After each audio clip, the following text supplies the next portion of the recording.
आपको बता दें यूपी के 7 जिलों में आज से कोविड वैक्सीनेशन होगा।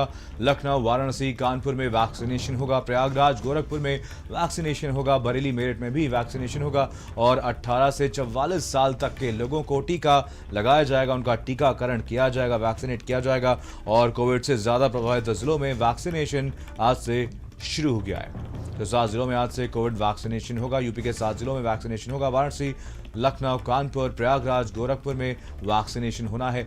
बरेली, मेरठ में भी वैक्सीनेशन होगा। मेरठ से खबर, जहां पर आज से जिले में वयस्कों को कोरोना का टीका लगेगा और जिले में 10 टीकाकरण केंद्र बनाए गए हैं। जिला अस्पताल में 3, मेडिकल में 2 केंद्र बनाए गए और सीसीएस विश्वविद्यालय, कृषि विश्वविद्यालय में टीका केंद्र बनाया गया।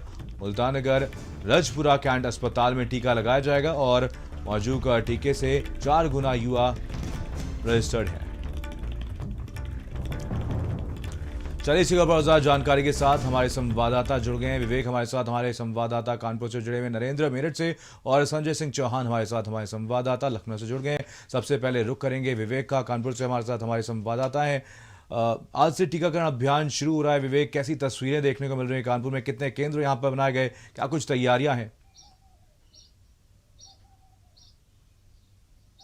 देखिए मनीष, यहाँ पर जो तैयारियां हैं वो तैयारियां पूरी कर ली गई हैं। और यहाँ कानपुर की बात करें तो कानपुर ग्रामीण और शहरी क्षेत्रों को मिलाकर यहाँ कम से कम 15 केंद्र बनाए गए हैं। आज से जो है 18 साल से ऊपर या 44 साल तक जो भी युवा होंगे उनको वैक्सीनेशन किया जाएगा। और यहाँ पर लगभग 3000 डोज जो है वो आ चुके हैं, पूरी तैयारियां कर ली जा चुकी हैं। और यहाँ पर अलग अलग केंद्रों में यहाँ पर लगभग 3000 डोज जो है लगने हैं। फिलहाल यहाँ पर जिस तरह से यह तैयारियां करी गई हैं, तो भारत समाचार के माध्यम से मैं एक अपील करना चाहता हूं कि जहां जहां पर ये वैक्सीनेशन की प्रक्रिया शुरू हो रही है वहां पर अभी तक जितने बुजुर्ग आ रहे थे उनकी बैठने तक की व्यवस्थाएं नहीं थी। तो कहीं ना कहीं प्रशासन को इस तरह की जो है मुहैया करानी चाहिए, ताकि अगर वैक्सीनेशन के लिए कोई आ रहा है तो वहां पर जो जिस तरह के हालत के हालात थे तो वहां पर इस तरह के हालात अब नहीं बने, ताकि वहां पर लोग आसानी से आ सकें और वहां पर वैक्सीनेशन जो है ठीक से किया जा सके। मनीष, बिल्कुल।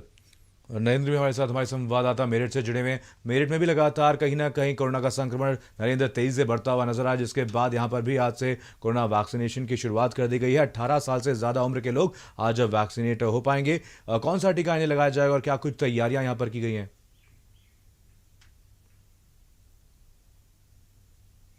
देखिए, अभी जो जानकारी स्वास्थ्य विभाग से दी गई है उसके अनुसार जो 10 सेंटर हैं वो बनाए गए हैं पूरे ज़िले में, जो मेनली शहर में ही हैं। उनको देहात के इलाकों में नहीं ले जाया जा सका है, क्योंकि जो नोटिस था वो बहुत शॉर्ट था। कल शाम को 7 बजे स्वास्थ्य विभाग ये बता सका कि ऐसे 10 सेंटर हैं जहां पर 18 साल से ज़्यादा उम्र के लोगों के लिए टीकाकरण किया जाएगा। ये सेंटर 3 तो केवल मेडिकल कॉलेज में ही हैं और 2 सेंटर जो हैं वो जिला अस्पताल में रखे गए हैं। इसके अलावा 2-3 जगह और ये सेंटर मिलाकर कुल 10 सेंटर हैं। खास करके जो देहात के इलाके में है उसमें केवल शहर से सटा हुआ एक रजपुरा सेंटर है, वहां पर भी टीकाकरण किया जाएगा। ये वो सब सेंटर हैं जहां पहले से जो कोविड वैक्सीनेशन है वो चल रहा था। एक गंभीर बात यह है कि इस पूरे मामले में जो सूचनाएं हैं, जो रजिस्टर्ड लोग हैं, उनको कैसे दी गई हैं और क्या वो लोग उतनी तादाद में आ पाएंगे, क्योंकि पहले से माइंड मेकअप करना पड़ता है। मेडिकल कॉलेज या जिला अस्पताल जहां पर पहले से कोविड मरीजों का इलाज चल रहा है, वहाँ कोविड अस्पताल भी हैं, तो ऐसे में लोग जाने से डर भी रहे हैं। तो ऐसी जगहों पर सेंटर बना दिए गए हैं जहां पर आम स्वस्थ व्यक्ति जो है वो नहीं जाना चाहेगा, लेकिन जो सरकार के नुमाइंदे हैं उनको ये लगता है कि यही इजी गोइंग काम है और वहाँ पर वो सेंटर सेटल कर दिए गए। आपको बताएं कि जहां ये सेंटर बनाए गए हैं उसके बिल्कुल पास में मेडिकल कॉलेज में तो जो कोविड के मरीज हैं उनका टेस्ट भी हो रहा है। तो एक खौफ जो है वो लगातार बना हुआ है। दूसरी तरफ 4 गुना ऐसे लोग हैं 18 साल से ज़्यादा की उम्र के जिन्होंने रजिस्ट्रेशन कराया है। ऐसे में वो पैरामीटर क्या है जिसके तहत एक सीमित मात्रा में लोगों को यहाँ पर बुलाया जाएगा। वो अल्फ़ाबेटिकली होगा या फिर जिन्होंने पहले रजिस्ट्रेशन कराया है, पहले आओ पहले पाओ के तरीके से होगा, ये सब अभी क्लियर नहीं हो पाया है। लेकिन स्वास्थ्य विभाग के अधिकारियों का कहना है कि रात में ही उन सब लोगों को मैसेज भेजे गए हैं। लेकिन आज कितने लोग वहां पर आ पाते हैं ये देखने वाली बात होगी, क्योंकि बहुत ज़्यादा समय जो है वो ना तो तैयारियों के लिए मिला है, ना ही उस व्यक्ति को मिल पाएगा जिसको टीकाकरण कराना है। बिल्कुल संजय, अगर लखनऊ की बात की जाए तो संक्रमण से सबसे ज्यादा प्रभावित अगर उत्तर प्रदेश में कोई शहर है तो लखनऊ ही है। लगातार कई दिनों से 4,000 से ज्यादा केसेस यहां पर दर्ज किए गए हैं। यहां पर अगर बात की जाए वैक्सीनेशन की तो क्या कुछ तैयारियां हैं और कितने लोगों ने आज के दिन के लिए वैक्सीनेशन के लिए रजिस्ट्रेशन करवाया है? बिल्कुल मनीष, जो वैक्सीन का है वो सुबह से ही शुरू हो चुका है। हालांकि 10 सेंटर बनाए गए हैं और कल देर रात ही 1 करोड़ वैक्सीन मंगाई गई थी और आगे की वैक्सीन जो है उसके लिए ग्लोबल टेंडर डाला जाएगा। करीब 10 करोड़ वैक्सीन युवाओं के लिए जो है मंगाई जा रही है। माना जा रहा है कि यूपी में 18 से ऊपर और 40 के नीचे के करीब 9 करोड़ ऐसे लोग हैं जिनको वैक्सीनेशन आज से शुरू की गई। हालांकि जिनका रजिस्ट्रेशन पहले है उन्हीं को वैक्सीनेशन होगा। 10 सेंटर हैं, चाहे लोहिया की बात कर लो, सिविल की बात कर लो। हालांकि मेडिकल कॉलेज को अब इस बार अभी नहीं रखा गया है और कई सीएससीज हैं और करीब 4 सेंटर ऐसे हैं जो प्राइवेट हैं, चाहे सहारा हॉस्पिटल्स हो या ऐसे बड़े हॉस्पिटल जहां पर वैक्सीनेशन का कार्य जो है वो शुरू किया जाएगा। 50 लाख वैक्सीन पहले आ चुकी थी, अब 1 करोड़ शाम को पहुंची है जिससे यूपी को सप्लाई भी की जाएगी। हालांकि इन 1 करोड़ और जो 50 लाख पहले है उससे लखनऊ समेत 6 जनपद मुख्यतः, चाहे बनारस हो, प्रयागराज हो, कानपुर हो, गोरखपुर हो, लखनऊ हो, ऐसे जनपदों में प्रमुखता से पहले वैक्सीनेशन का कार्य जो है वो किया जा रहा है। क्योंकि यहां पर माना जा रहा है कि 5,000 से केसेस जहां पर ज्यादा है सबसे पहले उन शहरों को वैक्सीनेशन दी जाएगी और वैक्सीनेशन करने के साथ साथ वैक्सीन पूर्ण रूप से पहुंच सके उसको लेकर के कहीं ना कहीं सरकार के लिए एक बड़ी चुनौती बनी हुई है कि समय से सारे सेंटरों पर वैक्सीन पहुंचे और वैक्सीनेशन का कार्य जो है वो सुचारू रूप से हो जाए। क्योंकि इसके पहले देखा गया था कि वैक्सीनेशन की कमी, वैक्सीनेशन चल रहा था लेकिन वैक्सीन की कमी देखने को मिल रही थी, जिससे अभी 45 के ऊपर जो बुजुर्गों को लगाई जा रही थी वैक्सीन उसमें कमी देखी गई। हालांकि आज तैयारियां पहले से की जा रही थी, आज से वैक्सीनेशन का कार्य जो है वो शुरू हो चुका है। मनीष, बिल्कुल। विवेक भी हमारे साथ, हमारे संवाददाता कानपुर से जुड़े हुए हैं। विवेक, यहाँ पर अगर बात की जाए ग्रामीण क्षेत्रों की तो कहीं ना कहीं काफी तेजी से यहाँ पर भी कोरोना का संक्रमण एक बार फिर से बढ़ता हुआ नजर आ रहा है। कहीं ना कहीं पंचायत चुनाव इसके पीछे की वजह है और इसी वजह से लगातार कोरोना संक्रमण यहाँ पर तेजी से बढ़ा है।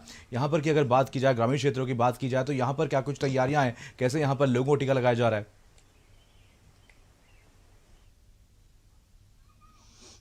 देखिए मनीष, मैं आपको बता दूं कि अभी मेरे सहयोगी जो नरेंद्र जी ने बताया कि जो स्वास्थ्य विभाग की तरफ से बताया गया, लेकिन कानपुर के इस तरह के हालात है कि मैं ये भी नहीं कह सकते कि स्वास्थ्य विभाग की तरफ से कुछ बताया गया, क्योंकि यहाँ जो चिकित्सा विभाग के आका है सीएमओ, वो तो किसी का फोन ही नहीं उठाते। आज सुबह भी मैं 2 फोन कर चुका हूँ और किसी भी प्रकार का फोन नहीं उठता है, ना ही किसी प्रकार की जानकारी यहाँ पर दी जाती है। कहीं ना कहीं बात करी जाए ग्रामीण इलाकों की तो जिस तरह से चुनाव यहाँ पर संपन्न कराए गए हैं, जिस हिसाब से यहाँ पर प्रचार कराया गया था, जिस हिसाब से यहाँ भीड़ प्रधानों की गांव-गांव भीड़ निकली थी, उसको देखते हुए जो जिस तरह से वहां पर केस बढ़ रहे हैं, फिलहाल जो वैक्सीनेशन की प्रक्रिया है ये शहरी और ग्रामीण दोनों ही इलाकों में करा जा रहा है। अब सबसे बड़ी बात देखने वाली ये होगी कि जिस तरह से वहां पर केस बढ़ते चले जा रहे हैं और जिस हिसाब से कानपुर को सिर्फ 3,000 जो डोज दिए गए हैं, तो कितने ग्रामीण में दिए जाएंगे, कितने शहरी इलाके में दिए जाएंगे, ये तो बात का विषय है। और जब कोई यहाँ पर जो सरकारी महातद है इसकी जानकारी देगा तभी जानकारी में आ पाएगा। फिलहाल वहां पर जो केंद्र बनाए गए हैं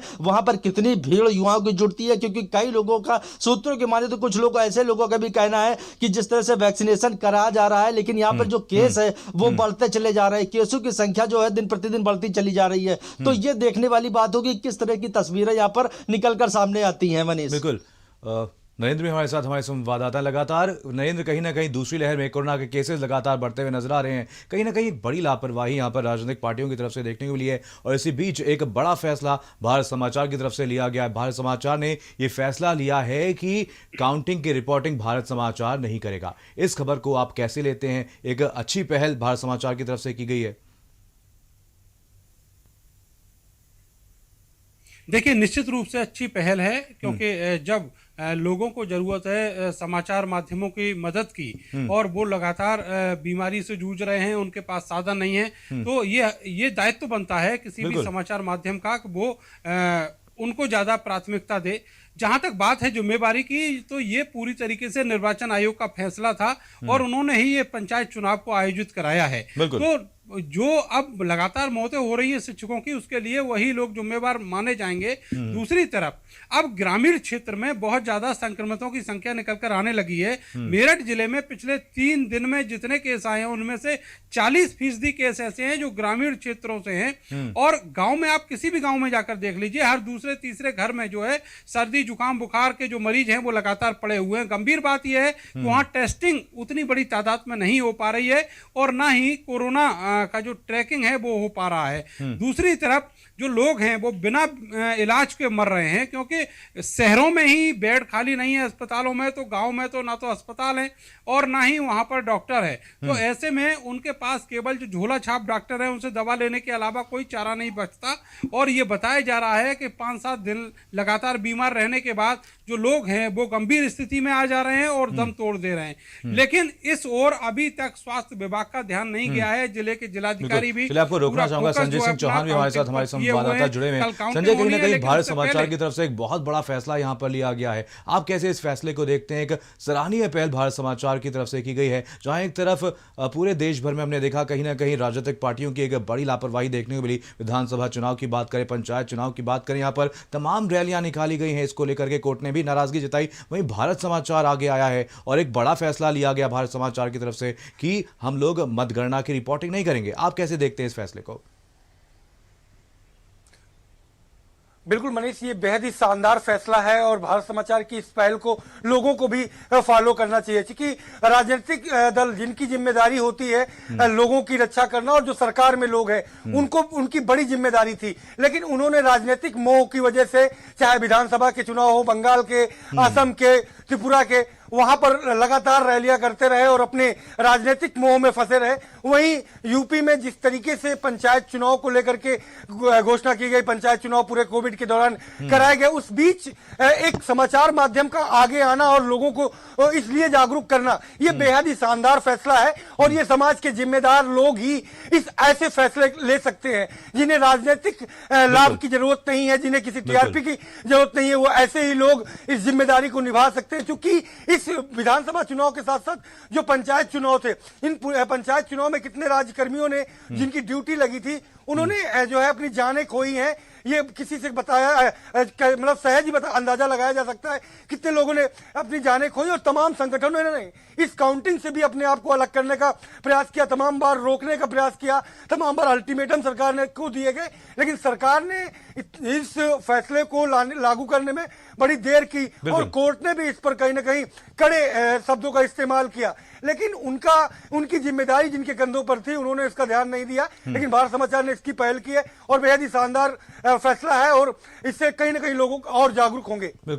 विवेक, एक सराहनीय पहल साफ तौर पर भारत समाचार की तरफ से की गई है, बड़ा फैसला लिया गया है, कितनी बड़ी राहत भरी खबर है और इससे संक्रमण को फैलने से रोकने में कितनी मदद मिलेगी? मनीष, सबसे पहले तो इस फैसले को सलाम करता हूं, क्योंकि जिस तरह से इस फैसले का कल ट्वीट भारत समाचार द्वारा किया गया था, मैंने उसको सोशल मीडिया के माध्यम से कई जगह डाला। तो इसमें जो है समाज सेवियों को, समाज सेवी हो या विपक्ष के लोग हो या आम जनता हो, जिस तरह से वहां से इन लोगों का प्यार मिला भारत समाचार को, जिस तरह से इस पहल की सराहना की गई, वो काबिले तारीफ है। बहुत सारे फोन जो इस तरीके के आए कि जहां पर इस तरह के जो चुनाव है, ये तो चुनाव तो कभी भी किया जा सकते हैं, लेकिन जो ये आपदा चल रही है, जो ये महामारी चल रही है, सबसे पहले ये दिखाना जरूरी है। तो इस पहल को, जो है भारत समाचार की पहल को, लोगों ने काफी सराहा है, क्योंकि उनका साफ तौर पर कहना है कि चुनाव जब इंसान ही नहीं रहेंगे तो चुनाव का क्या महत्व होगा। तो कहीं ना कहीं इस पहल को है यहाँ के लोगों ने सराहा है और यहाँ के लोगों का साफ तौर पर कहना है कि भारत समाचार जिस तरीके से ये सब व्यवस्थाएं जो बिगड़ी है, चाहे वो ऑक्सीजन को लेके हो, चाहे वो दवाइयों को लेके हो, चाहे वो बेडों को लेके, भारत समाचार प्रमुखता से इस खबर को दिखा रहा है कि कहां पर किस प्रकार की दिक्कतें सामने आ रही, जिसको लेकर प्रशासन जो है, प्रशासन की नींद टूट रही है और उस चीजों की व्यवस्था कराई जा रही है। तो इस पहल को भी यहाँ के लोग सराह रहे हैं और भारत समाचार को लख लख बधाइयां दे रहे हैं। मनीष, बिल्कुल, चलिए आप सभी लोग नजर बना रखिए, आप सभी से अपडेट्स लेते रहेंगे। फिलहाल तमाम जानकारी के लिए आप सभी का बहुत बहुत धन्यवाद। तो एक बड़ा फैसला भारत समाचार की तरफ से लिया गया, आपको बता दें